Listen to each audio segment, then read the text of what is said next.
अब इस डायग्राम को समझने के लिए पहले एक कंसेप्ट समझो। और ये जीएनआरएच भाई साहब आके एंटीरियर पिट्यूटरी को बोलते हैं कि भैया अब एफएसएच और एलएच रिलीज करवा दो।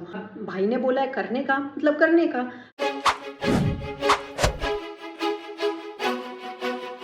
Hi everyone, welcome back to my YouTube channel, myself Dr. Chelsea and welcome to the third part of human reproduction series। and आज हम इस पार्ट में कंटिन्यू करने वाले हैं oogenesis and menstrual cycle। तो सबसे पहले oogenesis क्या है? ओवा या फीमेल गैमेट के फॉर्मेशन के पूरे प्रोसेस को oogenesis कहा जाता है। oogenesis स्टार्ट होता है एम्ब्रियोनिक लाइफ में। मेल्स के केस में ऐसा नहीं होता, मेल्स में प्यूबर्टी के बाद स्पर्मेटोजेनेसिस स्टार्ट होता है, बट फीमेल्स के केस में एम्ब्रियोनिक लाइफ में oogenesis स्टार्ट हो जाता है। और यही oogenesis मीनोपॉज, जब मेंस्ट्रुअल साइकिल स्टॉप हो जाता है, सीज हो जाता है, उसके साथ साथ ही oogenesis भी स्टॉप हो जाता है। और फीमेल्स में फॉलिकल्स प्रेजेंट होते हैं और उसके साथ साथ डेवलपिंग oocyte प्रेजेंट होते हैं, और यही डेवलपिंग oocyte इन फॉलिकल्स के अंदर प्रेजेंट होते हैं। अब फॉलिकल्स की स्ट्रक्चर कैसी होती है और इन फॉलिकल्स को एक दूसरे से डिफरेंशिएट कैसे किया जाता है, इस डायग्राम के थ्रू हम इसी को समझते हैं। तो जैसे सबसे पहले मैंने बताया कि जो oocytes हैं ये प्रेजेंट होते हैं ग्रोइंग फॉलिकल के अंदर। तो ये हमारा प्राइमरी फॉलिकल है जिसके अंदर प्राइमरी oocyte प्रेजेंट है, और इसके चारों तरफ प्राइमरी फॉलिकल की यही आइडेंटिफिकेशन है कि इसके चारों तरफ single layer of granulosa cells present होते हैं। और जो फॉलिकल्स की ग्रोथ है वो एफएसएच की प्रेजेंस में होती है, तो प्राइमरी फॉलिकल पे एफएसएच एक्ट करेगा, सेकेंडरी फॉलिकल बन जाएगा। अब सेकेंडरी फॉलिकल में क्या होता है, ये जो single layer of granulosa cells थी ये ग्रो करके प्रोलिफरेट होकर मोर नंबर ऑफ ग्रैनुलोसा सेल्स बन जाती है। oocyte जो है वो अभी भी प्राइमरी oocyte है, और इन्हीं ग्रैनुलोसा सेल्स के बाहर एक लेयर आ जाती है जिसे थीका कहते हैं। और ये जो ग्रैनुलोसा सेल्स है ये एक हार्मोन रिलीज करती है जिसे ईस्ट्रोजन कहते हैं। अब इस सेकेंडरी फॉलिकल पे एफएसएच फिर से एक्ट करेगा और टर्शियरी फॉलिकल बना देगा। टर्शियरी फॉलिकल में डिफरेंस क्या होता है, सबसे पहले तो यहाँ पे एक antrum fluid filled cavity first time देखी जाती है, और जो थीका लेयर सेकेंडरी फॉलिकल में दिखाई दी थी वो यहाँ पे डिवाइड होकर थीका एक्सटर्ना और थीका इंटरना बना देती है। अब टर्शियरी फॉलिकल में सबसे खास बात ये होती है कि इसमें प्राइमरी और सेकेंडरी दोनों oocyte दिखाई देते हैं। अब ये प्राइमरी और सेकेंडरी oocyte दोनों कैसे दिखाई देते हैं टर्शियरी फॉलिकल में, इसको हम एक आगे टेबुलर फॉर्म में पढ़ेंगे। अब ये जो टर्शियरी फॉलिकल है इस पे आगे एफएसएच एक्ट करता है, और एफएसएच एक्ट करके ग्राफियन फॉलिकल जो कि एक मैच्योर फॉलिकल होता है वो बना देता है। वैसे ग्राफियन फॉलिकल के अंदर सेकेंडरी oocyte प्रेजेंट होता है, थीका एक्सटर्ना होती है, थीका इंटरना होती है, बट जो फ्लूइड फिल्ड कैविटी एंट्रम यहाँ दिखाई दी थी वो यहाँ पे फुल्ली डेवलप हो जाती है। और जो सेकेंडरी oocyte है ये अपने चारों तरफ एक नॉन सेल्यूलर लेयर सिक्रीट करता है जिसे जोना पेलुसिडा कहा जाता है। और यही जोना पेलुसिडा जो है ये ग्लाइकोप्रोटीन की बनी हुई होती है, और ये सेकेंडरी oocyte खुद अपने चारों तरफ सिक्रीट करता है। और सबसे इंपॉर्टेंट, ये जोना पेलुसिडा एक नॉन सेल्यूलर लेयर है। अब ग्राफियन फॉलिकल जो है एलएच इस पे एक्ट करता है। जब एलएच सर जाता है, एलएच अपने पीक पे आता है, तो एलएच ग्राफियन फॉलिकल को रप्चर करवा देता है, तोड़ देता है, और सेकेंडरी oocyte रिलीज हो जाता है, और जो बचा हुआ स्ट्रक्चर है वो कॉर्पस ल्यूटियम बना देता है। लेकिन एनसीईआरटी में ये कहा गया है ग्राफियन फॉलिकल रप्चर होकर ओवा रिलीज कर देता है, बट एक्चुअल में लॉजिकली सेकेंडरी oocyte यहाँ पे रिलीज होता है, बट एज पर एनसीईआरटी ओवा इज रिलीज्ड। अब oogenesis के पूरे प्रोसीजर को हम एक टैबुलर और फ्लो चार्ट की फॉर्म में पढ़ेंगे ताकि आपको अच्छे से समझ आ जाए। यहाँ पे हमने टाइम पीरियड के अकॉर्डिंग oogenesis को डिवाइड किया है, क्योंकि फीमेल में एम्ब्रियोनिक लाइफ में oogenesis स्टार्ट हो जाता है, पर मेल्स के केस में ऐसा नहीं था, इसलिए हमने टाइम पीरियड के अकॉर्डिंग डिवाइड नहीं किया, क्योंकि मेल्स में आफ्टर प्यूबर्टी स्पर्मेटोजेनेसिस स्टार्ट होता है। तो फीटल लाइफ से बर्थ तक कौन कौन से इवेंट्स होते हैं, तो सबसे पहले oogonia आया। अब मेल्स में स्पर्मेटोगोनिया होते हैं, उसमें माइटोसिस होता है और नंबर्स मल्टीप्लाई होते हैं। वैसे ही सेम फीमेल में oogoनियास होते हैं जो कि डिप्लॉइड है, और इनके क्रोमोसोम है 44+XX। मेल में XY होता है। अब माइटोसिस हुआ, नंबर्स मल्टीप्लाई हुए, और सबसे इंपॉर्टेंट बात, around 2 million oogonias are present in each fetal ovary and no more added after birth। मतलब बर्थ के बाद कोई भी oogonia ऐड नहीं होता, और जब एक फीमेल चाइल्ड पैदा होती है तो अराउंड 2 मिलियन oogonias उसकी हर ओवरी में प्रेजेंट होते हैं। अब ये जो oogonia है इसका माइटोसिस हुआ, नंबर्स मल्टीप्लाई हुए, अब इसे प्राइमरी oocyte कह दिया, और यही प्राइमरी oocyte प्रेजेंट होता है प्राइमरी फॉलिकल के अंदर।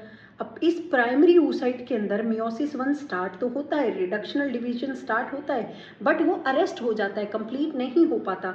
अरेस्ट होता है इन प्रोफेज 1 ऑफ मियोसिस 1, यहीं पे वो मियोसिस अटक के रह जाता है। और जब एक फीमेल चाइल्ड पैदा होती है तो उसके अंदर यही प्राइमरी oocyte होते हैं जिसमें मियोसिस 1 प्रोफेज 1 में अरेस्टेड होता है। और ये प्राइमरी oocyte प्रेजेंट होते हैं इन प्राइमरी फॉलिकल्स। बर्थ तो हो गया, प्यूबर्टी तक अब कौन कौन से चेंजेस आते हैं? तो प्राइमरी oocyte में प्यूबर्टी तक कोई चेंज नहीं आता। ये जो प्राइमरी oocyte यहाँ प्रोफेज 1 ऑफ मियोसिस 1 में अरेस्टेड है, प्यूबर्टी तक भी ये सेम फेज में है।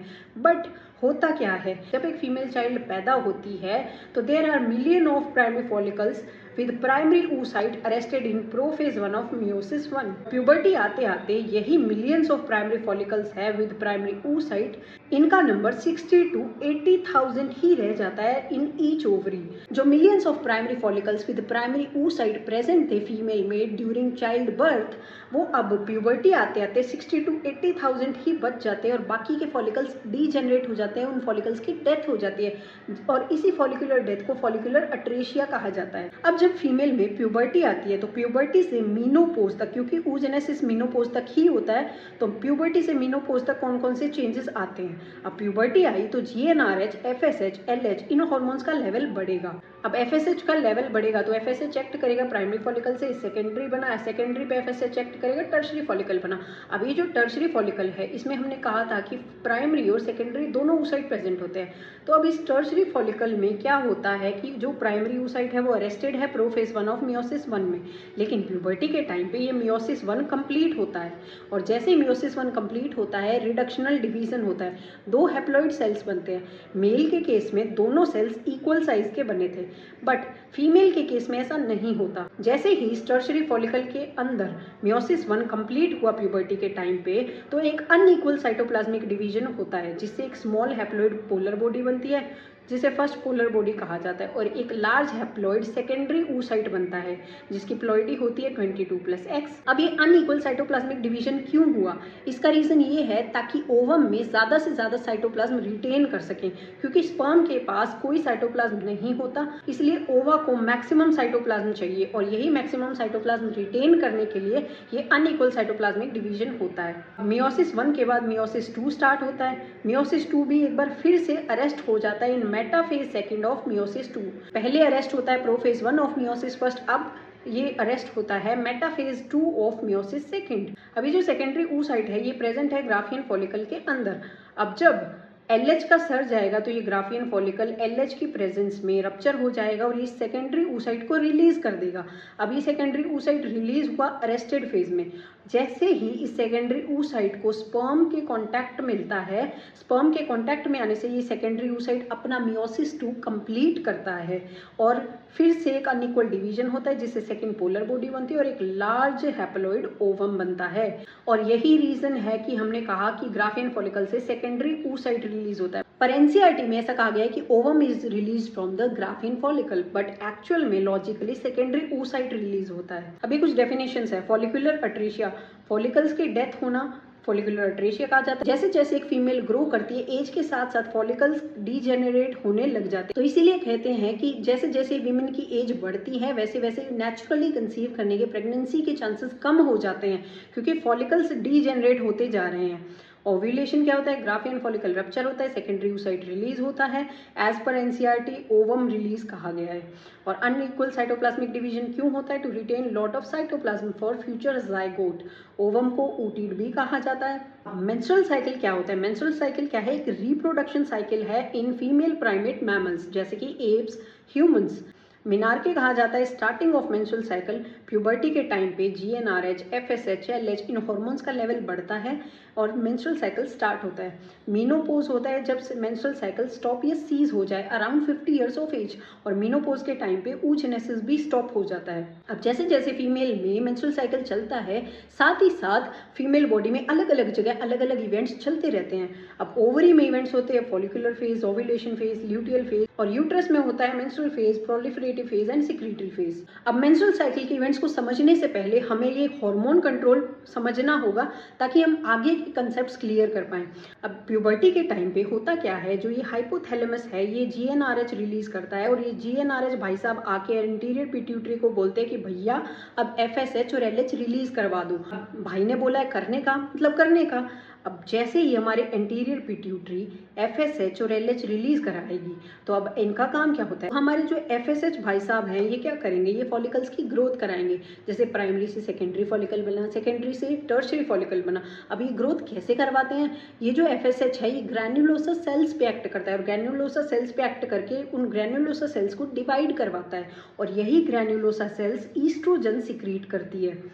और जो हमारे LH भाई साहब हैं ये एक्ट करते हैं ग्राफियन फॉलिकल पे, और ग्राफियन फॉलिकल को बोलते हैं अब तुम ओवा को रिलीज कर दो। ओवा रिलीज हुआ, ओव्यूलेशन हुआ, सेकेंडरी oocyte रिलीज हुआ। अब क्या होगा, जो बची खुची ग्राफियन फॉलिकल की स्ट्रक्चर है वो कॉर्पस ल्यूटियम बना देगी और यही कॉर्पस ल्यूटियम आगे जाके प्रोजेस्टेरॉन और ईस्ट्रोजन रिलीज करता है। अब ये हमारा कोर कॉन्सेप्ट है। अगर तुमने ये बात समझ ली तो आगे तुम्हें कोई भी कंसेप्ट समझने में प्रॉब्लम नहीं आने वाली। अब होता क्या है, जब ईस्ट्रोजन अकेला आएगा, कहीं भी अगर ईस्ट्रोजन अकेला प्रेजेंट है और उसका लेवल बढ़ रहा है तो वो पॉजिटिव फीडबैक देता है FSH को, LH को और GnRH को।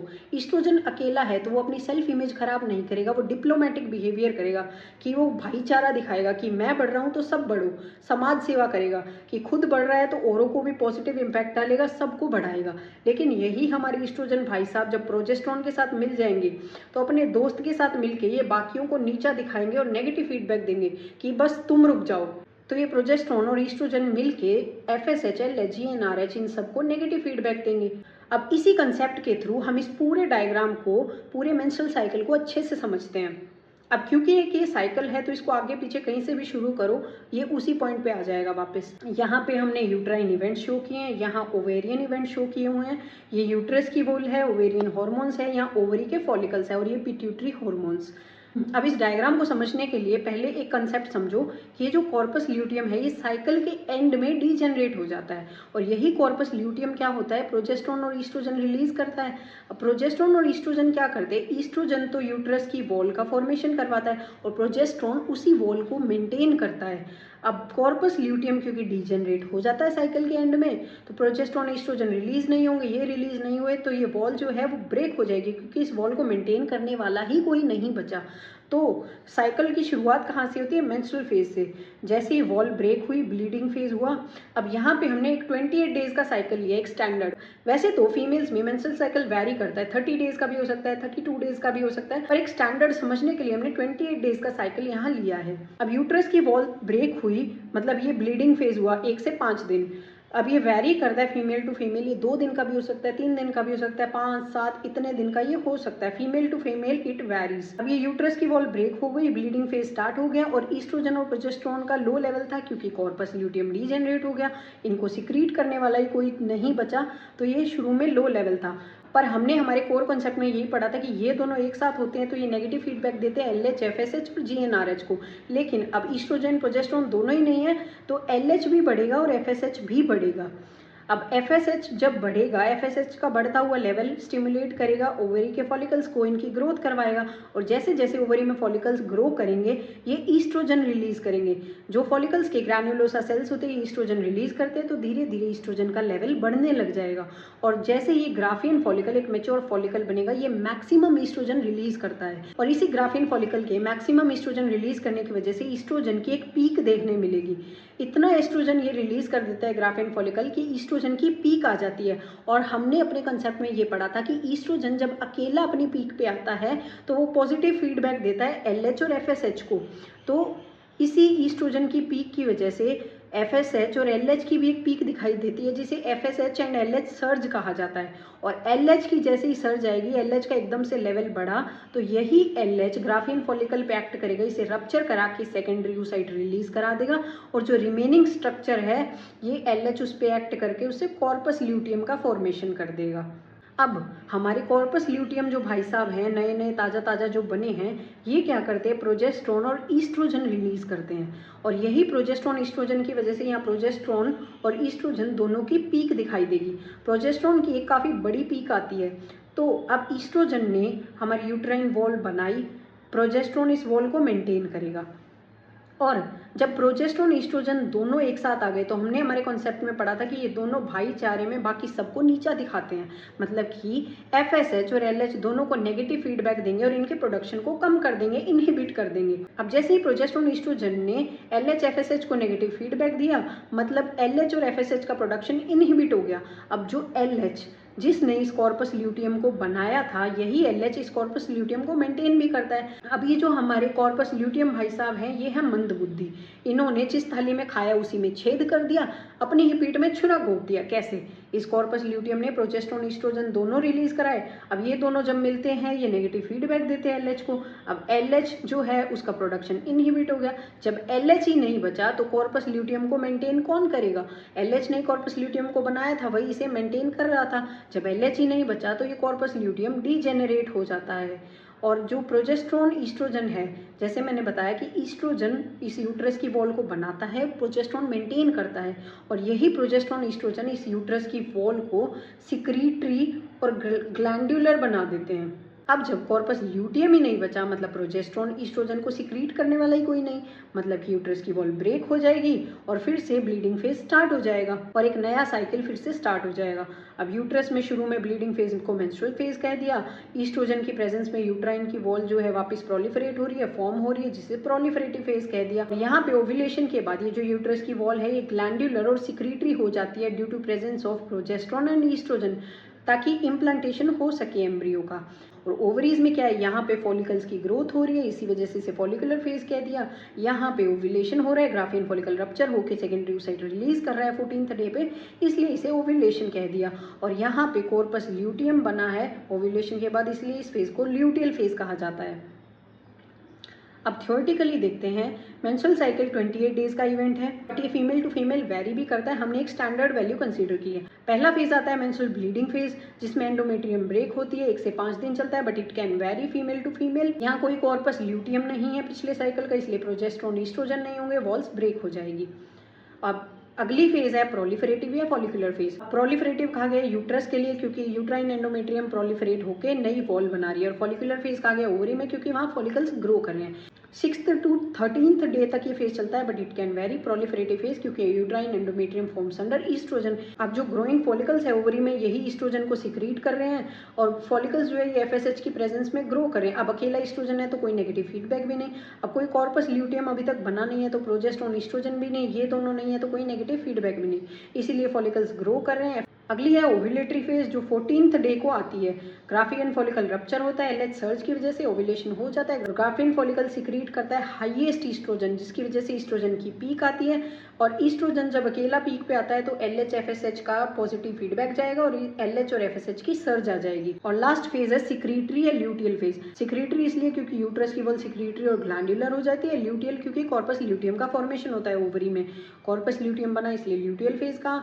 सिक्रीट्स प्रोजेस्टेरोन ईस्ट्रोजन जो कि एंडोमेट्रियम को मेंटेन भी करता है और बनाता भी है, इसलिए इसे सिक्रीटरी फेज कहा जाता है। और सबसे इंपॉर्टेंट स्टार मार्क करने वाली बात, कॉर्पस ल्यूटियम का लाइफ स्पैन 14 डेज का होता है, और कॉर्पस ल्यूटियम का लाइफ स्पैन फिक्स्ड 14 डेज ही होता है। और यही कॉन्सेप्ट आगे चल के आपको बहुत सारे न्यूमेरिकल सॉल्व करने में हेल्प करेगा। अब प्रोजेस्टेरोन ईस्ट्रोजन जो है ये कॉर्पस ल्यूटियम से आए, इन्होंने नेगेटिव फीडबैक दिया LH FSH और GnRH को। ये जो LH है यही कॉर्पस ल्यूटियम को बनाता भी है और मेंटेन भी करता है। अब LH नहीं होगा तो कॉर्पस ल्यूटियम नहीं होगा और एक नया साइकिल स्टार्ट हो जाएगा। और जैसे कि हमने डायग्राम में भी देखा कि ईस्ट्रोजन की पीक 2 बार हमें देखने मिलती है, before ovulation and after ovulation. Before ovulation जो फॉलिकल्स है वो ईस्ट्रोजन सिक्रीट करते जाते हैं, बट जो मैच्योर फॉलिकल ग्राफियन फॉलिकल होता है ये मैक्सिमम ईस्ट्रोजन रिलीज करता है, ईस्ट्रोजन की पीक आ जाती है, और यही अकेला ईस्ट्रोजन पॉजिटिव फीडबैक देता है FSH LH को, जिससे FSH और LH की भी सर्ज दिखाई देती है। और आफ्टर ओव्यूलेशन कॉर्पस ल्यूटियम जो है ये प्रोजेस्टेरोन और ईस्ट्रोजन दोनों रिलीज करता है, तो इसी कॉर्पस ल्यूटियम की वजह से यहाँ पे ईस्ट्रोजन की भी पीक आती है और प्रोजेस्टेरोन की भी पीक दिखाई देती है, और प्रोजेस्टेरोन की एक सिंगल पीक आती है जो कि कॉर्पस ल्यूटियम की वजह से होती है। बट अब इस फॉर्मूले पे नीट में बहुत बार क्वेश्चन पूछा गया है, जैसे कि एक फीमेल का मेंस्ट्रुअल साइकिल के डेज आपको दे दिए जाएंगे और ये पूछा जाएगा कि ओव्यूलेशन कौन से डे पे हुआ था। अब क्योंकि हमें पता है कि ओव्यूलेशन के बाद कॉर्पस ल्यूटियम बना और कॉर्पस ल्यूटियम का लाइफ स्पैन फिक्स है 14 डेज, तो कोई भी n नंबर ऑफ डेज आपको दिए हैं तो उसमें से आप 14 जब माइनस करोगे तो डे ऑफ ओव्यूलेशन आपको मिल जाएगा। सपोज आपको 32 डेज का साइकिल बता दिया और ये बोला कि अब बताओ कि ओव्यूलेशन कौन से दिन हुआ, तो आप 32 माइनस 14 करोगे इक्वल टू 18, मतलब 18th डे आपका ओव्यूलेशन हुआ था। ज़रूरी नहीं है 14th डे ही ओव्यूलेशन हो, तो आपको इस फॉर्मूले से पता लगाना होगा कि ओव्यूलेशन कब हुआ, क्योंकि मैंने पहले भी बताया कि फीमेल्स में जो मेंस्ट्रुअल साइकिल है उसके डेज वेरी करते रहते हैं। अब हर महीने फीमेल की ओवरी में 7 to 8 प्राइमरी फॉलिकल्स आते हैं, एफएसएच की प्रेजेंस के अंडर ग्रो करने की कोशिश करते हैं, लेकिन यहाँ भी कंपटीशन है। अब जो फॉलिकल इन सब में से डोमिनेट कर गया, इन 7-8 को पीछे छोड़ के आगे बढ़ गया, ग्रो कर गया, डोमिनेट कर गया, वही फॉलिकल आगे जाके सेकेंडरी oocyte बनाएगा। अब ये डोमिनेटिंग फॉलिकल क्या करता है, एक तो ईस्ट्रोजन रिलीज करता है जैसे कि सारे फॉलिकल्स करते हैं, और दूसरा ये इनहिबिन रिलीज करता है। यही डोमिनेटिंग फॉलिकल अपना कंपटीशन कम करने के लिए क्या करता है, बाकी अपने कॉम्पिटिटर्स के गले ही घोट देता है ताकि कंपटीशन ही ना बचे। यही डोमिनेटिंग फॉलिकल इनहिबिन रिलीज करेगा जो कि एफएसएच को नेगेटिव फीडबैक देगा ताकि जो बाकी बचे हुए फॉलिकल है वो ग्रो ही ना कर पाए। हमारा जो डोमिनेटिंग फॉलिकल है स्मार्ट गेम खेलता है, अपना कंपटीशन खत्म करने के लिए खुद आगे बढ़ता है और साथ साथ अपने कॉम्पिटिटर्स के गले भी घोटता जाता है। अब जो लैक ऑफ मेंस्ट्रुएशन है it may B indicative of pregnancy, ये नीट में भी पूछा गया है। ज़रूरी नहीं है अगर किसी फीमेल के पीरियड्स नहीं आ रहे तो she is pregnant, it can be due to stress, poor diet और भी बहुत सारे रीजंस है, जैसे कि आजकल बहुत सारी फीमेल को पीसीओएस होता है। तो कहने का मतलब यही है कि अगर पीरियड्स नहीं आए, there is lack of menstruation, so it may be a indicative of pregnancy. And if fertilisation और प्रेगनेंसी हो जाता है तो एंडोमेट्रियम की वॉल जो है वो ब्रेक नहीं होगी, वो मेंटेन रहेगी और मेंस्ट्रुअल साइकिल स्टॉप हो जाएगा। Through out the pregnancy female will not menstruate. तो आज की वीडियो में बस इतना ही। इसके नेक्स्ट पार्ट में हम कवर करेंगे बचा हुआ पूरा ह्यूमन रिप्रोडक्शन चैप्टर। इस सीरीज के प्रीवियस पार्ट में हमने पढ़ा था female reproductive system, mammary glands and lactation, और इसी प्लेलिस्ट के फर्स्ट पार्ट में हमने कवर किया था male reproductive system, spermatogenesis, spermiation. इसके अलावा अगर आपकी कोई क्वेरीज है तो do let me know in the comment section और you can DM me on Instagram also. और अगले पार्ट के लिए चैनल को सब्सक्राइब कर लो एंड वीडियो को लाइक कर दो। See you in the next part.